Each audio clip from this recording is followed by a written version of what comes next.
Iran ও ইসরায়েলের মধ্যে চলমান সংঘাতের সত্যিকারের অবসান চান বলে জানিয়েছেন যুক্তরাষ্ট্রের প্রেসিডেন্ট ডোনাল্ড ট্রাম্প। তিনি বলেছেন, তিনি সংঘাতের সত্যিকারের অবসান চান, যা অস্ত্রবিরতির চেয়েও কার্যকর।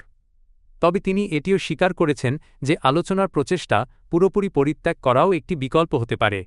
এয়ারফোর্স ওয়ানে সাংবাদিকদের সঙ্গে আলাপকালে ট্রাম্প বলেন, একটা শেষ, সত্যিকারের শেষ, কোনো যুদ্ধবিরতি নয়, একদম শেষ করে দেওয়া কিংবা পুরোপুরি ছেড়ে দেওয়া, তাও ঠিক। তিনি জানান, আগামী ৪৮ ঘণ্টার মধ্যে বোঝা যাবে ইসরায়েল হামলার গতি কমাবে নাকি বাড়াবে। ট্রাম্প বলেন, আপনারা দেখতে পাবেন। এখন পর্যন্ত কেউ থামেনি। আজ মঙ্গলবার ট্রাম্প সিচুয়েশন রুমে জাতীয় নিরাপত্তা টিমের সঙ্গে বৈঠক করার পরিকল্পনা করেছেন।